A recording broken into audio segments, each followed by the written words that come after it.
kitab Sulamul Futuhat halaman 11 di juz 5 ya. Supaya mudah Anda melunasi hutang. Jadi Anda biar bisa melunasi hutang dan mudah menjadi orang yang kaya. Jadi kadang memang kemiskinan itu mendekatkan ke kekufuran. Jadi orang yang miskin, yang nggak punya apa-apa, selalu dihina, direndahkan orang lain, dicibir tetangga, itu kadang-kadang yang nggak kuat mental itu akan menjadi kufur, menjadikan dia itu orang yang frustasi, akhirnya mengambil jalan pintas untuk biar dia kaya. Jadi biasanya lari ke pesugihan. Nah, ini jangan sampai kita itu menjadi kufur ya. Kufur dengan jalan instan ya. Makanya supaya kita bisa lunasi hutang-hutang dan bisa menjadi kaya, ini ada amalannya ya. Tapi amalan ini walaupun sepertinya mudah, tapi susah prakteknya ya. Jadi yang dibaca adalah Subhanallah bihamdi subhanallahil adzim astaghfirullah. Subhanallah bihamdi subhanallahil adzim astaghfirullah. Subhanallah bihamdi subhanallahil adzim astaghfirullah. Subhanallah bihamdi subhanallahil adzim astaghfirullah. Subhanallah wa bihamdihi subhanallahil adzimi astaghfirullah. Itu Anda baca sebanyak 100 kali.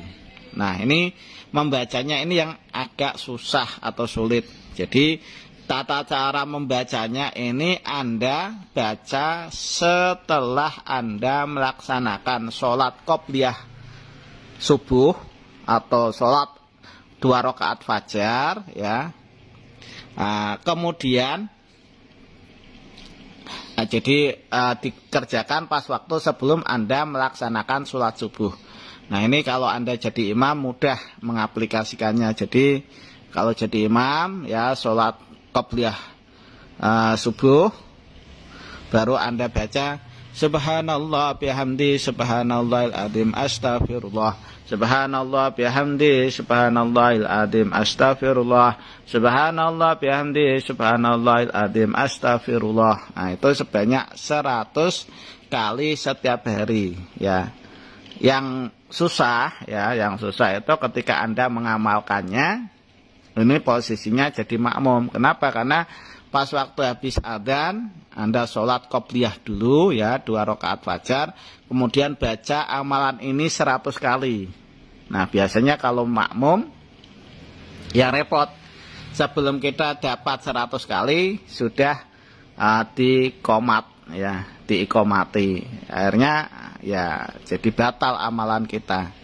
Sedangkan amalan ini harus rutin, harus istiqomah Anda kerjakan secara kontinu, tidak boleh bolong-bolong.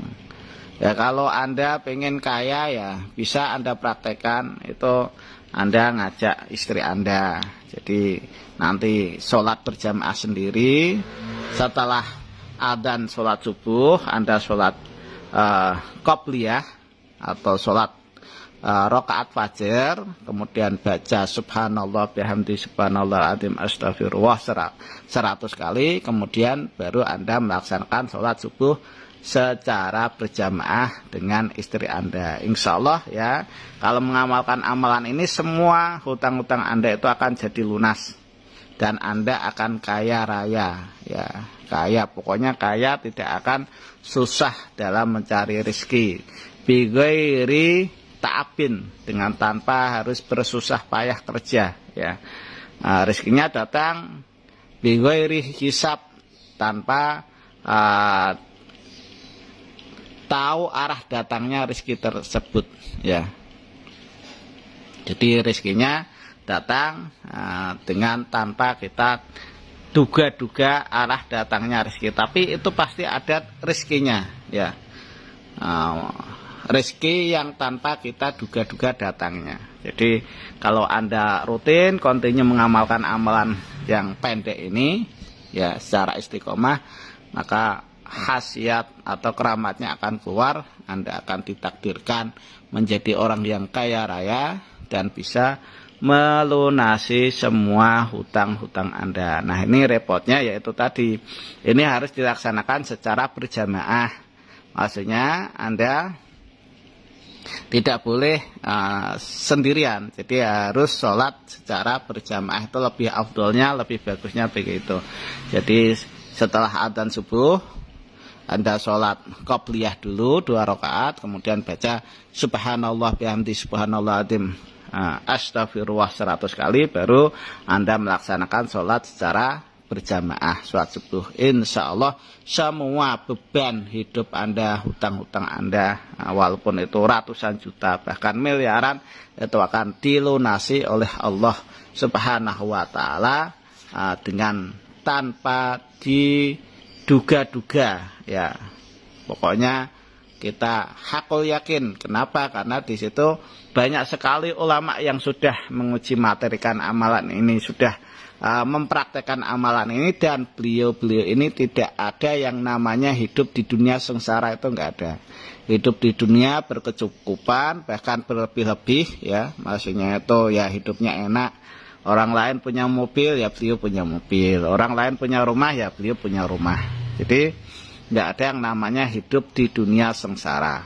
Kalau Anda rutin, rahasianya kalau Anda rutin mengamalkan amalan ini secara istiqomah. Demikian yang bisa saya sampaikan. Mudah-mudahan apa yang saya sampaikan bisa bermanfaat bagi Anda sekalian. Kurang lebihnya mohon maaf. Akhirul kalam, assalamualaikum warahmatullahi wabarakatuh.